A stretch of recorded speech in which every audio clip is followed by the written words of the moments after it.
शङ्करं शङ्कराचार्यं केशवं वादरायणं सूत्रभाष्यकृतौ वन्दे भगवन्तौ पुनः पुनः भगवन्तौ पुनः पुनः। नमः श्री शंकरानंद गुरुपादाम्बुजन्मने सविलासमहामोह ग्राहग्रासैककर्मणे तत्पादाम्बुजरुहद्वन्द्व सेवा निर्मलचेतसां सुखबोधाय तत्त्वस्य विवेकोऽयं विधीयते विवेकोऽयं विधीयते। 82वें श्लोक से छिद्रानुवृत्तिनेति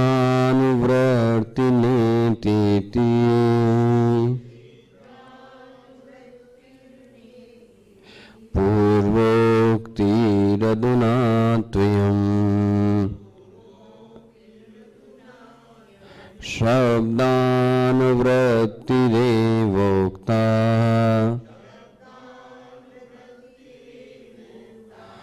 वचसो व्याहति कुतः वायो दशांशतो न्यूनो वह्नि वायो प्रकल्पितः पुराणोक्तं तारतम्यम् दशांशैर्भूतपञ्चके।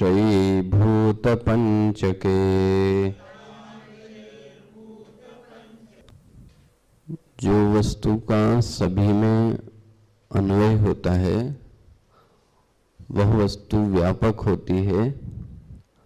जिस वस्तु का व्यतिरेक हो जाता है वह वस्तु परिच्छिन्न होती है, अल्प होती है, असत होती है, मिथ्या होती है, झूठी होती है। सद वस्तु का सभी में अन्वय है, सद वस्तु का सभी में अन्वय है। लेकिन ऐसा लगता है कि महाभूतों का भी एक दूसरे में क्या है, अन्वय है। जैसे कि वायु में कौन कौन से गुण हैं? शब्द का गुण है और स्पर्श का गुण है। तो बोले वायु में खुद का स्पर्श का गुण है, लेकिन आकाश का शब्द गुण है। इसका मतलब वायु में आकाश का अन्वय हुआ। अच्छा, फिर अग्नि में रूप है, रूप किसका गुण है? स्वयं का। शब्द गुण है, वो किसका गुण है? आकाश का। स्पर्श गुण भी आ गया, ये किसका आ गया? वायु का। तो 3 गुण हो गए। जल में स्वयं का गुण है, बोलो जी, रस। शब्द भी है, स्पर्श भी है, रूप भी है और रस भी है। और पृथ्वी में स्वयं का है गंध। तो शब्द, स्पर्श, रूप, रस और तो बोले इसका अर्थ तो यह हुआ कि सभी महाभूतों का एक दूसरे में अन्वय। लेकिन आप क्या कह रहे हो? नहीं है। अन्वय तो सिर्फ सत तत्वों का है।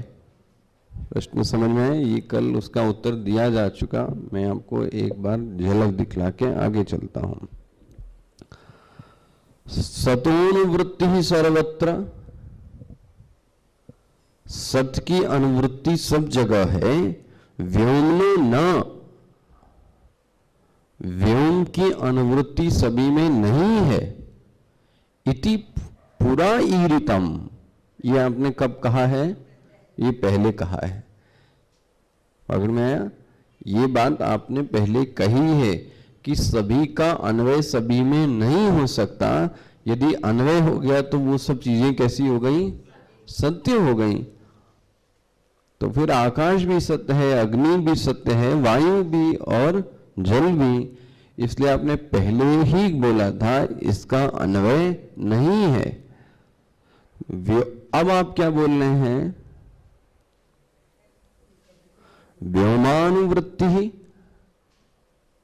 पकड़ना ध्यान से। अब आप क्या बोल रहे हो? आकाश का अन्वय है सभी में। अधुना अब तुमने कहना चालू कर दिया, बोले क्या ये वाणी का दोष दिखाई नहीं देता? पहले कुछ कहते हो और अभी कुछ कहते हो। क्या प्रश्न हुआ? प्रश्न क्या हुआ? पहले बोला था कि आकाश तत्व का सभी में अन्वय है, ठीक है। अब कहते हो आकाश तत्व का अन्वय नहीं है, सिर्फ सत तत्व का अन्वय है। क्लियर हो रहा है? यदि आकाश का सभी में अन्वय मान लिया जाए, पहला दोष क्या आ गया? आकाश भी सत्य हो गया। जैसे सत का सभी में अन्वय है वैसे आकाश का भी अन्वय है। पकड़ में? बोले आप सही सही बताओ कि एक दूसरे में अन्वय है या नहीं है। और कहते तो आप यही हो कि एक महाभूत का गुण आपस में बढ़ता हुआ चला जाता है। बोले तुम अभी तक मेरी बात को नहीं समझ पाए। उत्तर क्या दिया? छिद्रानुवृत्ति ही न इति, ध्यान से रखना, छिद्रानुवर्ति न इति, छिद्र का अन्वय नहीं है। छिद्र मतलब अवकाश, पकड़ेंगे स्पेस, छोटे छोटे जिसको बोलेंगे आप।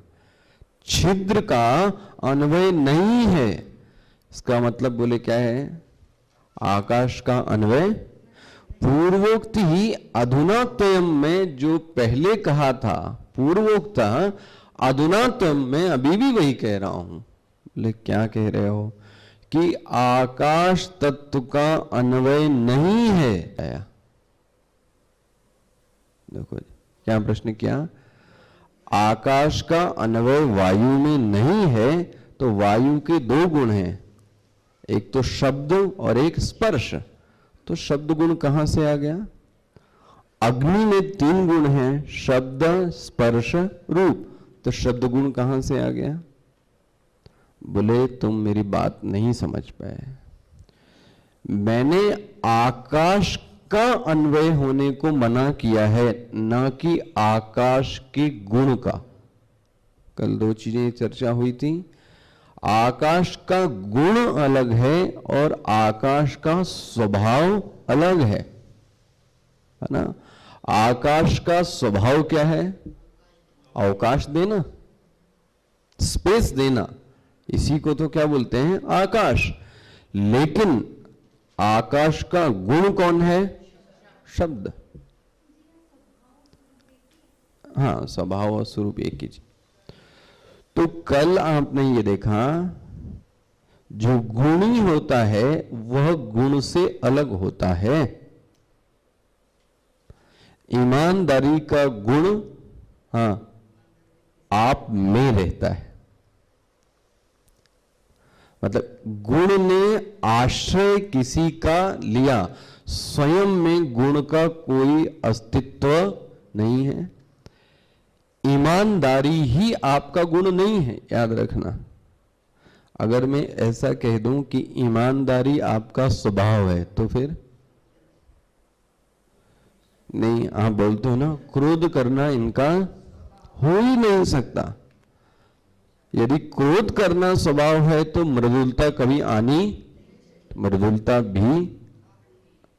ये भी नहीं कह सकते कि आपका स्वभाव सदैव कम बोलने का है, आप कभी बोलते लो जी।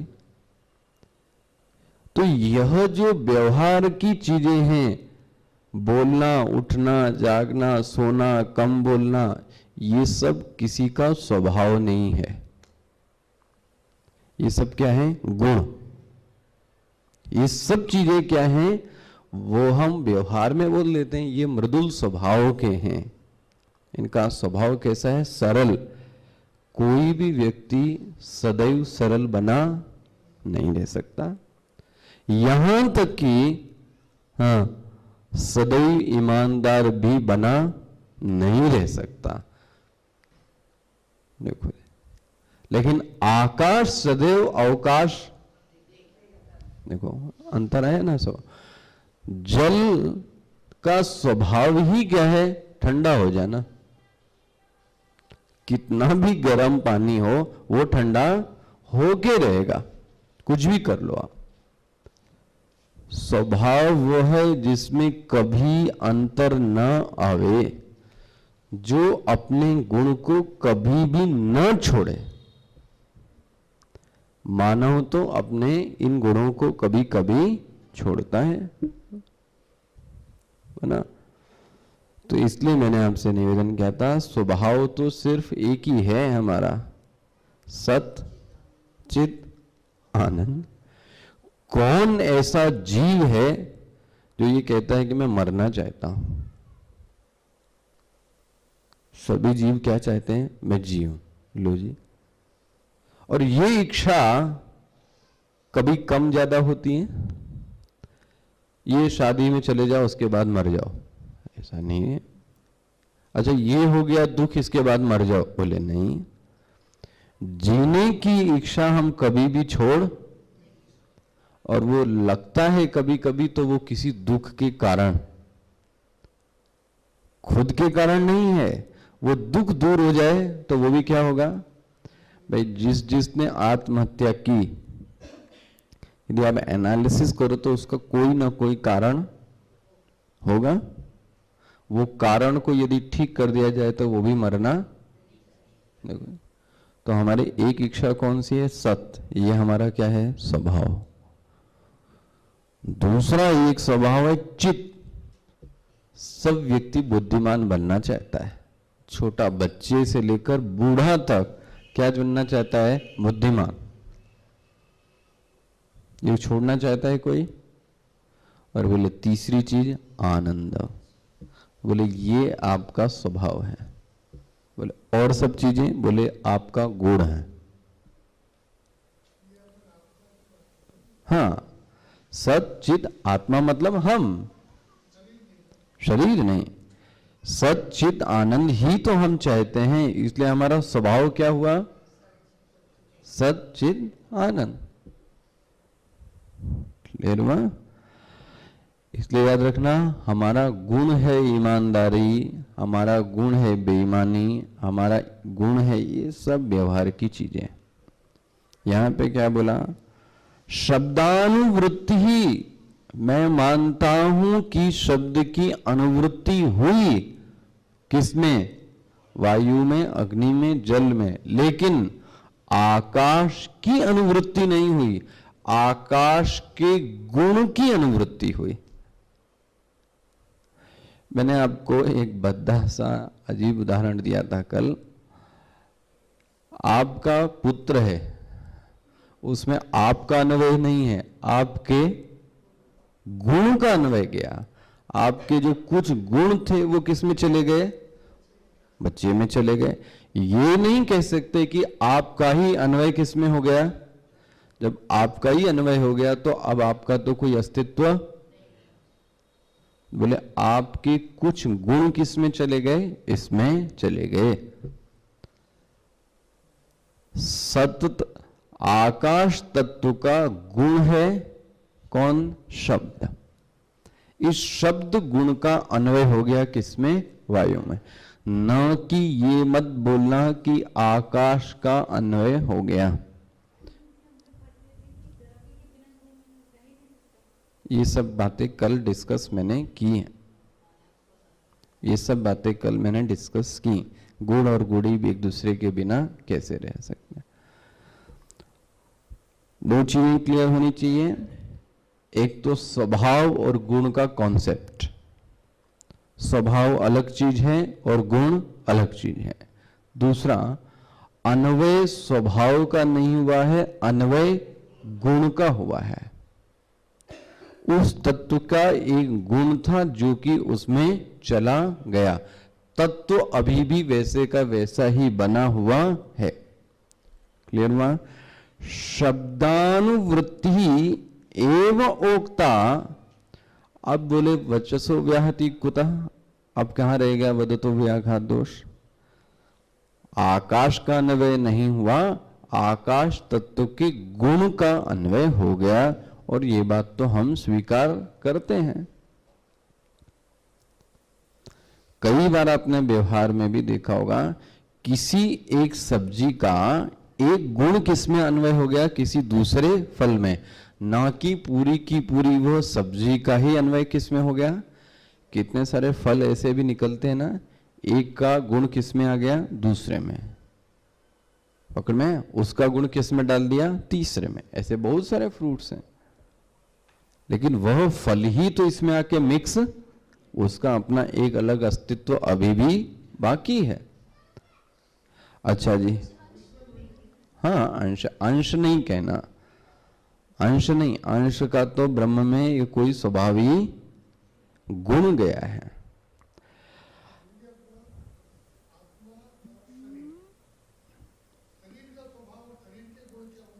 शरीर का गुण है क्या चीज? पहला, जन्मना, अस्ति, जायते, जन्म होना, वर्धते, बढ़ना, विपरिणमते, क्षीण होना, मर जाना, ये सब किसके गुण हैं? यही जन्म होता है, बीमार भी यही पड़ता है, हष्ट पुष्ट भी यही होता है, और मरता भी। ये सब शरीर के क्या हैं? गुण। शरीर का स्वभाव तो कुछ है ही नहीं, मृत्यु उसका स्वभाव है। किधर की ओर जाता है ये? मृत्यु, मतलब नाश की ओर ही क्या करेगा, ये जाएगा। आप देखो जितने जन्मदिन हम मना रहे हैं, वो मृत्यु के दिन ही तो हमारे करीब आ रहे हैं। 70 साल की आपकी आयु थी और आप आज 40 साल पूरे कर लिए, इसका मतलब 41वां आ गया, तो समय कम हो गया कि ज्यादा? तो बढ़ किधर की ओर रहे हैं? अपने स्वभाव की ओर। और इस शरीर का स्वभाव क्या है? मृत्यु। इस जगत की कोई भी चीज हो, उसका स्वभाव ही मृत्यु है।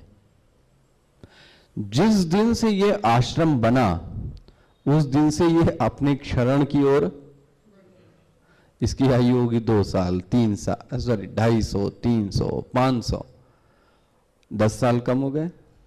तो अब कम हो गए कि नहीं हो गए? 12 साल कम हो गए कि नहीं? कोई भी चीज, ये तो नियम ये है गीता का, जो आया है सो जाएगा, और जो जाया है वो, जो बनेगा वो बिगड़ेगा। इसलिए देखना आप, साधना बनती भी है तो फिर, इसलिए इसमें बहुत ज्यादा परेशान होने की जरूरत नहीं है। साधना बनती भी है तो फिर बिगड़ती भी है,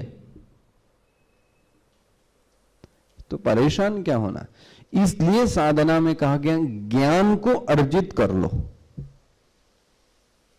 ज्ञान को अर्जित कर लो। अगर आपने 1, 2, 3, 4 और पहाड़े आज अपने सीख लिए, ये ज्ञान ले लिया, अब आप चाहे अमीर हो जाओ चाहे गरीब, वो पहाड़े भूल सकते हो? वो कख गग भूल सकते हो अब आप? तो भागवत में ऐसा ही उपदेश दिया गया। कल मैं इस बात को कह रहा था किसी, भक्ति परिस्थिति सापेक्ष है, भक्ति परिस्थिति सापेक्ष है, लेकिन ज्ञान परिस्थिति निरपेक्ष है ना। भक्ति तो देखो तभी होती है जब सब कुछ अनुकूल हो, आप कितना भी कर लो। हम और आप शबरी नहीं बन सकते, वो भी ज्ञान था। हम तो तब हैं जब सब कुछ, यहां तक कि अगर दीपक में घी भी नहीं है तो आपकी भक्ति, मन चलेगा दीपक करने? माला टूट गई, मन करेगा? बीमार हो गए, किसी ने अपशब्द कह दिया, मन में कुछ परेशानी है, तो आपको भी पता है भक्ति में मन लगता कुछ नहीं है। लेकिन सब कुछ ठीक ठाक, तो अब फिर हम प्रभु के प्रति क्या व्यक्त करते हैं? तो परिस्थिति साफ है। लेकिन ज्ञान तो देखना है, तो फिर सुदामा को धोती फटी सी लटी दुपटी, अरुपाय उपान के नहीं दाम, द्वार खड़ो द्विज दुर्बल एक, बतावत आपनो नाम सुदामा। देखो उनका ज्ञान विस्मृत नहीं हुआ, किसका? सुदामा जी का। कृष्ण के प्रति जो अनुराग, जो भक्ति जो उनके पहले थी, वो अभी भी उनके मन में, लेकिन उनकी पत्नी के मन में आ गया। देखो आप, पहले परिस्थिति कुछ थी, अब परिस्थिति, लेकिन सुदामा के मन में नहीं आया, क्योंकि सुदामा को ज्ञान था कृष्ण के प्रति। ज्ञान अगर एक ऐसी चीज है कि कहीं मुझे लगता है जो प्रतिकूल परिस्थिति है उसको भी अनुकूल बनाने में भी ज्ञान हमारी मदद। मुझे एक ऐसे ही महामंडलेश्वर थे, उन्होंने बोला अपने आप को समझाने में बहुत समय लगता है, किसी भी चीज को, एक जिसको आप इंग्लिश में बोलते हो ऑटो सजेशन, अपने आप को शांत करना, कोई बात नहीं कोई बात नहीं, होता है, अब ठीक हो जाएगा। ये चीज अपने आप में लाने में बहुत समय लगता है और बहुत दम खम की जरूरत होती है। किसको संभालने को? अपने आप को स्वयं। और वही व्यक्ति इस दम खम का अधिकारी है जिसके पास ज्ञान है। वो अपने आप को जल्दी से क्या करता है पता है? समझा लेता है। लेकिन ज्ञान नहीं है तो व्यक्ति समझा नहीं पाता, फिर रिजिड हो जाता है, कठोर हो जाता है, ये ऐसा है तो फिर ऐसे ही करना है। ज्ञान कहता है नहीं, परिस्थिति ऐसी नहीं है तो हमें ऐसा व्यवहार करना नहीं चाहिए, है ना? तो ये बात है, भक्ति कभी ऐसा लगता है परिस्थिति सापेक्ष है, ज्ञान परिस्थिति सापेक्ष। वह ज्ञान आप कह सकते हो, भूल सकते हो जो आपने पढ़ा और लिखा है। श्लोक भूल सकते हो आप, लेकिन इस श्लोक के अर्थ को यदि जीवन में जिया है तो आप कभी भी भूल नहीं सकते। इसलिए बोले जाते हैं बुक्स आर गुड फ्रेंड्स। पुस्तक हमारी सबसे अच्छी मित्र है। क्यों? उसमें जो ज्ञान दिया गया है वो हम कहीं भी रहें वो हमारे साथ रहता है ना? अच्छा जी, बोला अब मेरे को एक क्वेश्चन और है। ननु मे आई क्वेश्चन प्लीज। आपने क्या बोला? सद्वस्तु पार्थक्य सद्वस्तु से पृथक है कौन? वायु। ठीक है, सद्वस्तु पार्थक्य, पार्थक्य मतलब अलग अलग है। किससे? सद्वस्तु से। बोले जो सत्वस्तु से अलग होता है वो क्या होता है? असत होगा। जो सत नहीं है वो क्या होगा? असत होगा। पकड़ में आया? या तो ये चीज सत होगी या तो ये चीज असत होगी। वायु सत नहीं है तो फिर वायु क्या हो गई? असत हो गई। बोले आपने माया को भी क्या बोला था? माया को भी क्या बोला था? असत। क्यों? क्योंकि माया भी सत से, इसका मतलब वायु भी असत है और बोलो जी माया भी। इसका मतलब इन दोनों के लक्षण कैसे होने चाहिए? लेकिन इन दोनों के लक्षण एक तो नहीं है। क्या बोलता है? अव्यक्त माया वैषम्य। माया का लक्षण क्या है? अव्यक्त। वायु का लक्षण क्या है? व्यक्त। बोले इसका मतलब वायु मायामय नहीं है। क्लियर हुआ? वायु तत्व मायामय नहीं है, क्योंकि माया का लक्षण क्या है? बोलो जी। तो फिर वायु कैसा हो गया? इसका मतलब वायु के तत्व क्या कहलाएगा? सत। क्योंकि माया कैसी है? असत। फिर असत से जो अलग होगा वो कौन होगा? सत होगा। वायु तो किससे अलग हो गई? बोलो जी, माया से। क्यों अलग हो गई? वायु और माया में भेद क्यों किया? क्योंकि लक्षण अलग अलग हैं। माया का लक्षण है अव्यक्त, वायु का लक्षण है व्यक्त। इसलिए वायु तत्व असत से अलग है। कहना क्या चाहता है ये? इसका मतलब वायु तत्व क्या क्या हो गया? दूसरी भाषा में क्या कह रहा है? सत मानो। देख रहा, घुमा के कहां से लाया है? पहला कहता है मैंने आपकी बात मान ली। क्या बात मान ली? वायु तत्व और सत तत्व अलग अलग हैं। सत तत्व से अलग है वायु, इसलिए वायु कैसी हो गई? असत हो गई। Very good. एक इक्वेशन ये बना के रख दीजिए आप, सत और वायु अलग अलग हैं तो वायु कैसी हो गई? असत। Very good. माया कैसी है? बोले असत है। तो बोले माया असत है तो माया का लक्षण क्या है? तो फिर वायु का भी लक्षण क्या होना चाहिए? लेकिन वायु का लक्षण कैसा है? इसका मतलब वायु किससे अलग हुई? माया कैसी है? तो फिर वायु कैसा हो गया? सत। बोले इसका मतलब सत तत्व और वायु तत्व एक है। आप लो उत्तर देखिए क्या देता है।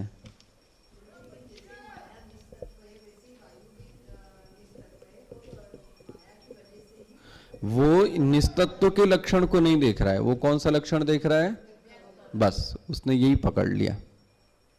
उसने निस्तत्व के बारे में बोला ही नहीं। वो क्या कहता है? माया अव्यक्त है तो फिर ये भी कैसा होना चाहिए? है ना? वो एक अलग चीज है माया के कारण। लेकिन माया कैसी है? अव्यक्त। दिखती तो, पकड़ में, माया दिखती तो, लेकिन वायु तो दिखता।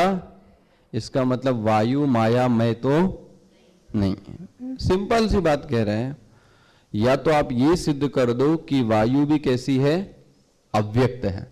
और आप वायु को अव्यक्त तो कह नहीं सकते। बड़ा सुंदर उत्तर दे। उसको काटा क्या? देखो जो आप बोलो यही पहले बोला। देखो बोले क्या है? निस्तत्व, निस्तत्व रूपम एव अत्र। बोले पगलू, माया कैसी है? निस्तत्व। तो वायु भी कैसा है? ये भी तो लक्षण देखो जरा। माया कैसी है? निस्तत्व। लिखा है निस्तत्व रूपम एव अत्र। एव मतलब ही, अत्र मतलब यहां। जैसे वहां माया निस्तत्व है ऐसे वायु यहां भी निस्तत्व ही है। मायास्त्वस्य प्रयोजिका। देखना जी, अब बड़ा सुंदर एक चीज बताई है। सा शक्ति ही, शक्ति मतलब सा शक्ति, शक्ति मतलब माया, शक्ति मतलब माया।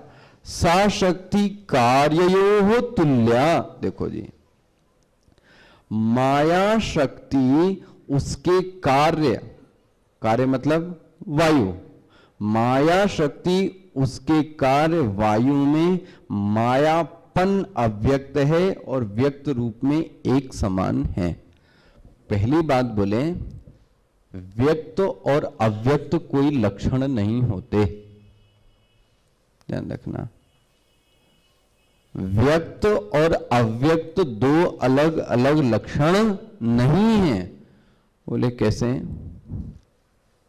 जो कारण होता है वो सदैव अव्यक्त होता है और उसी कारण से कौन निकलता है?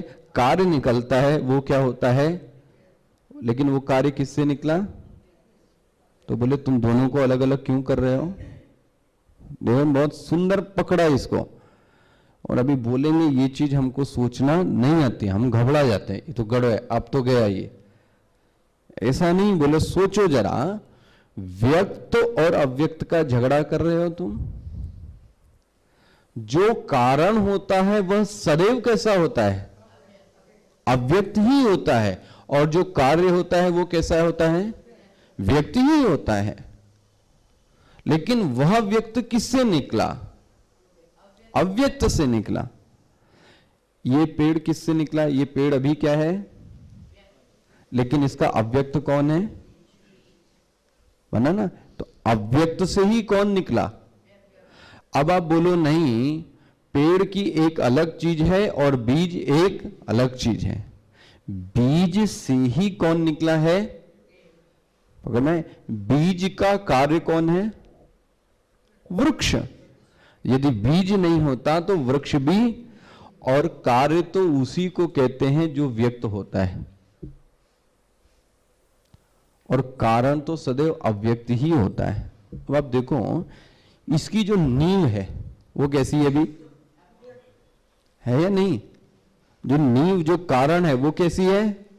और आपको अभी ये सब क्या दिखाई दे रहा है? व्यक्त। जो चीज कारण होगी वह चीज सदैव कैसी होगी? अव्यक्त। आप सांस ले रहे, इसका कारण यदि हृदय है तो वो कैसा आपको दिखाई दे रहा है? लेकिन सांस क्या दिखाई दे रही है? व्यक्त। किसी भी चीज का कोई कारण होगा, वो कारण सदैव अव्यक्त होता है, और उसी का अव्यक्त कारण का एक कार्य होता है जो कैसा होता है? व्यक्त होता है।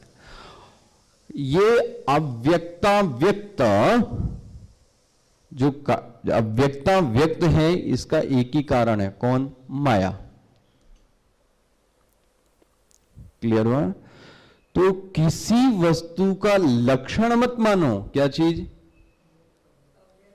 अव्यक्त और व्यक्त किसी का लक्षण। ये तो कार्य और कारण है कि कारण अव्यक्त होगा तो कार्य, तो माया कारण है तो माया कैसी होगी? अव्यक्त होगी। वायु उसका क्या है? कार्य है तो व्यक्त होगा। इसके पीछे तुम क्यों पड़ गए हो? हां, माया भी निस्तत्व है और वायु भी, ये इसका लक्षण है। पकड़ में आया क्या कहना चाह रहा हूं? निस्तत्व लक्षण है, न कि व्यक्ता व्यक्त लक्षण है। बोलो जी, ये चीज सबकी समझ में आती है? ये चीज सबकी समझ में आ रही है? व्यक्त और अव्यक्त किसी चीज का लक्षण नहीं होते। वो तो कार्य होगा तो व्यक्त होगा, और कारण होगा तो फिर अव्यक्त होगा। ये कोई लक्षण थोड़ी ना है। निस्तत्व रूपम एव अत्र मायास्तस्य प्रयोजिका सा शक्ति कार्ययोः तुल्या व्यक्ता व्यक्त भेदिनोः। एक ही चीज में व्यक्त भी होता है और अव्यक्त भी होता है। और क्या बोला जरा देखो, तुम बोले हमें बाइफरकेट करने की कोशिश कर रहे हो। देखो, हम विचार किस पे कर रहे थे? सत तत्व पे विचार कर रहे थे, और तुम मुझे किस पे लाने की कोशिश कर रहे हो? देखो, ऐसा हम और आप किसी एक टॉपिक को लेते हैं तो उसी में क्या करते हैं? उलझ जाते हैं। ना तो उसको सॉल्व कर पाते हैं, ना तो उसको। ये चिंतन करने की दिशा होनी। और आपको कोई उससे भटकाए तो वहीं पे उसको क्या करना चाहिए? कई बार देवे देखता हूं, एक व्यक्ति एक बात कहना चाहता है, अच्छा बोलो, उसकी भूमिका इतनी बड़ी बांधता है वो, कि जो मुख्य बात होती है वो तो क्या हो गए? आप कहना क्या चाहते हो वो भूल गए। बोले क्यों? चिंतन करने की जो दिशा है वो ठीक, कम ऑन पॉइंट्स। आप कहना क्या चाहते हो और क्या बोलना है, एक शब्द में बोल के बताओ। ओ व्यक्ति, आप देखना, कभी कभी लोग प्रश्न भी पूछते हैं, आधा घंटा तो पहले बोलते ही रहेंगे, और फिर पता लगा प्रश्न तो नाम का कुछ है ही नहीं, कंफ्यूज। तो देखो, इसलिए बोला है, बोले मुझे इधर उधर मत फंसाओ। देखो वेदांती क्या है, हम विचार किस पे कर रहे हैं अभी? ऐसा नहीं कि मैं भाग रहा हूं, बोले मैं उस पर भी अभी आऊंगा, लेकिन अभी हम विचार किस पे कर रहे हैं? सदैव सौम्य इदमग्र आसीत एकमेवा द्वितीयम, हमको इस पर विचार करना है। तो तुम मुझे लक्षण और व्यक्त और अव्यक्त पे क्यों ले जा रहे हो? क्या बोलते हैं? सत, मिला आपको श्लोक? सद असत विवेकस्य प्रस्तुत्वाश्चिंत्यानाम। देखो यहां पे हम तुम चिंतन किसके बारे में कर रहे हैं अभी? सत और असत के बारे में चिंतन को, कुछ फालतू चिंतन मत करो। मैं इसलिए कह रहा हूं हम और आप यही कार्य करते हैं, चलते सत को लेकर हैं और चिंतन कहीं का कहीं हो जाता है। ये चीज भागवत में भी देखता हूं, कहाँ का श्लोक और कहाँ की कहानी लेकर जो मेन थॉट था वो क्या हो गए, बोल गए। अब कहानी में ही मजा आने लगी, खत्म। कौन रहस्य के लिए सुना रहा था वो कुछ समझ में नहीं है। सत असत विवेकस्य प्रस्तुत्वा चिंत्यताम। असतो बोले घबराओ नहीं, असतो अवांतरो भेदः। असत के और भी भेद होते हैं, ये जो मैं बोल रहा हूं ना व्यक्त और अव्यक्त, मैं आऊंगा उसके। असतो अवांतरो भेदा आस्ताम तक चिंत्यताम कम। उसके चिंतन करने का यहाँ पे क्या प्रयोजन है? असत के और अव्यक्त के बारे में जो चिंतन करना चाह रहे हैं, इसका यहाँ पे कोई प्रयोजन नहीं है। इसलिए सत और सिर्फ असत पर विचार करो। क्या कहते हैं? सद वस्तु ब्रह्म शिष्ट अंश वायु मिथ्या यथाव्यत। जो वायु है, जो ये अस्तित्व है, ये किसके कारण आ गया है? सदवस्तु के कारण। लेकिन एक्चुअली में वायु क्या है? जैसे यथावियत, आपने देखा ना, आकाश तो मिथ्या है, इसी तरीके से वायु भी क्या है? लेकिन सत कौन है उसमें? है। पकड़ में है? ये है कि जो बाउंड्री है ये सत्य है, इसके बीच में जो सब कुछ तुमने उगाया है वो सब क्या है? मिथ्या है। पकड़ में आ गया? अच्छा, वासयित्वा चिरम वायोहोर मिथ्यात्वम मरुतम त्यजेत। देखो इस प्रकार वायु के मिथ्यात्व का विचार करके वायु को जो सत्य मानते हो उसको छोड़ देना चाहिए। बहुत मुश्किल से छूटता है ये आकाश और वायु। आकाश को भी कोई झूठा मान और वायु को भी झूठा मानना आसान नहीं है। तो इसलिए क्या बोलते हैं? चिर का चिरम, चिरम मतलब अब आजीवन। आजीवन मतलब जब तक जियो। अभी क्या सोच लो, मरुतम त्यजेत, ये वायु कैसी है? मिथ्या। इस वायु में जो अस्तित्व दिख रहा है ये किसके कारण है? ब्रह्म के कारण, सत्तत्व। ठीक है। अब आता है सत और तेज का भेद। तेज मतलब अग्नि। ये भी बहुत ही सुंदर प्रकरण है। ओम पूर्णमदः पूर्णमिदं पूर्णात् पूर्णमुदच्यते पूर्णस्य पूर्णमादाय पूर्णमेवावशिष्यते। ओम शांति शांति शांति। हरिः ओम। श्री गुरुभ्यो नमः। हरिः ओम।